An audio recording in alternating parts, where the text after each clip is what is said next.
And that went right down the poop chute in about 4 months, because then I had to go back and work. And but we did a long distance relationship for 2 years. And in '03, I moved down here at the age of 20. And yeah, so I've been here ever since. So Now, when you think through the kind of trajectory, obviously you had some pivots over the years, whether it was in college or even some of the things that you were set up with early on. Were there any moments when you're like, you look back and you're like, that was a major trajectory change in my future? Like, I am where I am today because of that thing or those couple moments that happened that I didn't expect to come up or happen. yeah, so that's where my relationship with the Lord actually began to happen, was through leaving Northern, going back home. My wife is an only child, so when she came home, I would actually want to be at her house. So she came from a pretty strict Baptist background. And being an only child, I didn't know what to expect, but I didn't really care. So I had asked her parents, hey, can I come and stay at your house when she's home? And they said yes. I was like, oh, this is cool. So, but they said, you have to sleep in the spare room and you have to come with the church with us on Sunday. I said, oh, that's easy. I was raised in a Catholic home, so I would go to church when I was at my dad's house every other weekend. Church is easy. And well, when she left and came back to Grand Valley, I continued to go to church with them, and then started on a Tuesday morning men's group with my soon-to-be father-in-law. And then in December of 2002, which is 1 year after I left Northern, in their driveway, I accepted Jesus. And that was when I look back for like a crux of, or a pivot or a crux of belief or life. That was where I like turned and went the other way, and I didn't even know it was happening, really, until I'm here 22 years later, where I left the old behind and I shed that skin and I walked in new life. And that is really what's been the rudder for my life currently, since then until now. And it continues to be that solid rock that I stand on. And quite amazing. It boggles my mind on a daily basis, actually, that the Lord would choose me and to allow me to live out my purpose and to love people well, along with, and trust me with 4 children and a wife, and in relationships that I just truly treasure, personally and professionally. So, Yeah, it's you mentioned that you didn't even know it was to the extent that it was impacting your future at the time, right? And I know that a lot of times when you think back to the past and just think through different experiences, some are, big, you're like, oh man, this is going to change my life forever type things. And it turns out that it doesn't quite as much as you thought so at the time, but then other times are just slowly things that are really changing the way that you think, believe, and treat others. And that is really, those slow changes are what impact your future, and look back and you're like, wow, I'm glad that happened. That was amazing. Yeah, in some of the notes while we were preparing for this, I mentioned, I wrote down, there were multiple stepping stones. And sometimes stepping stones don't look like positive things, right? They're not like, oh, this is the best, like now when we looking to be confident in laying out a plan for our future, our surroundings, the people, situations, we want them to be pretty concrete and want to see know what they're going to be. And when we step on them, be confident that those are the things. And I think in reality, life isn't that way, right? Life is about all the opportunities that are small steps that we didn't even know that we were going to have to take, that could have hurt us sometimes. Like I was let go from a position. That's how I got out of the restaurant industry. Mm-hmm. I was let go but it was harmful for me to be in it. And I didn't even realize it until I was let go. And then I pivoted to the next thing, which is stronger faith and better for my family.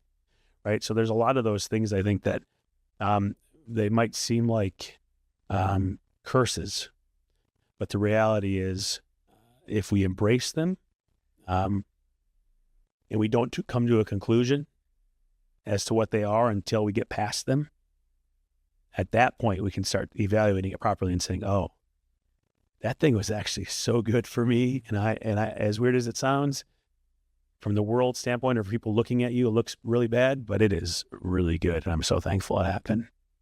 Now, during some of those times when you're in it, you're like, okay, this is tough. Like, I don't know if I'm going to survive this type scenarios. Yeah.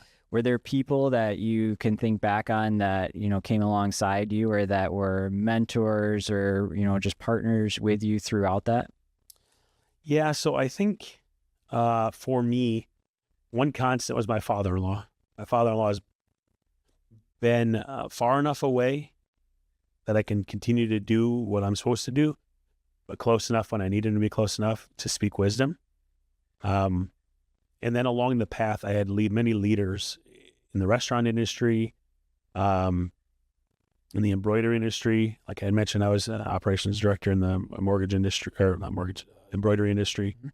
And they were mentors along the path that just would give me things that I still use today. You know, thought processes like you can do 12 things at a C, or you can do 3 things at an A. What do you want to do, right? If you're doing too many things, you're going to be average at all of them. But if you're focused on a few, you can excel and be an expert. I think that was when I was 21, you know, from a restaurant manager. So a lot of those little things, I didn't really have someone that was a solid mentor and friend the whole time. And there's a desire for that.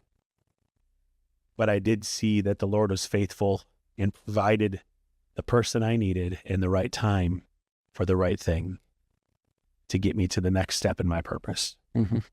For a reason. Yep. For a reason. Yep. Yeah.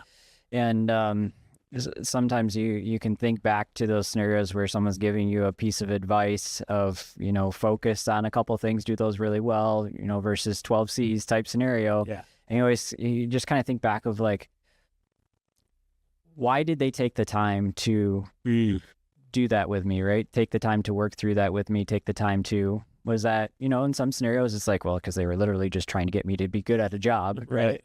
But in other scenarios, it's like, because they maybe could see themselves in that type of situation. Maybe they had gone through something similar in the past and then they had learned from it. And then someone told them that.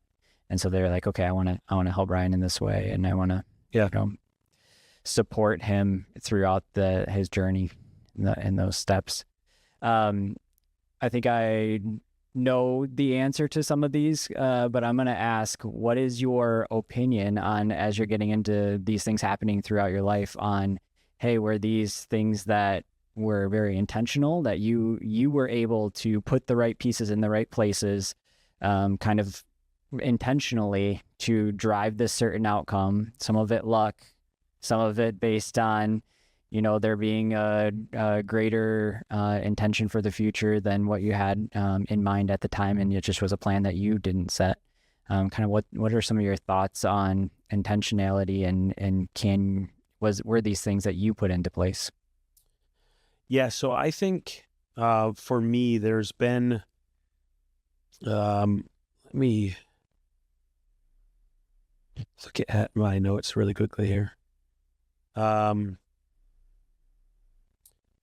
To answer that question, I think the answer is and. So this is what's been on my mind and heart for the past year, specifically, as because I'm really diving into like looking introspectively more on a daily basis, as we mentioned earlier.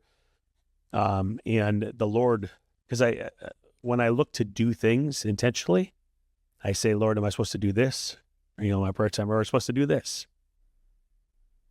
And he very confidently and continues to bring up the word and. It's not about this or this. It's about doing this and this. And there are seasons for that, right? So I need to be intentional and disciplined in certain areas in a certain season. But there's also situations that I can't control. And it might be because I'm doing the intentional things, which is a blessing, but it was unforeseen, right? So things pop up and it's like, okay, how do I pivot? You use that term from this, or is this supposed to be the result of the actions that I'm intentional about, right? And consistency and that intentionality is difficult, right? So that's where you see the and more often, where the outside influences can impact us. It have impacted me to where my intentionality has gone away from the things that I want to be intentional on. It has turned me to be intentional on things that I didn't think I would be intentional on. More hot button issues with family or with, professionally, with a new job that I have to have, or whatever that looks like, through the seasons to provide for my family and to really strive to live my purpose. Because that's really, for me, the intentionality, along with experiential pieces that I can't control. In all of those, I want to live my purpose, right? We've talked about this in the past, but I believe that I'm writing a book called Our Soul Purpose. Shameless plug. And maybe we'll talk some other time about that in more in depth. But because I'm confident that every human being was created for a purpose, in that soul that we have, the life that we have,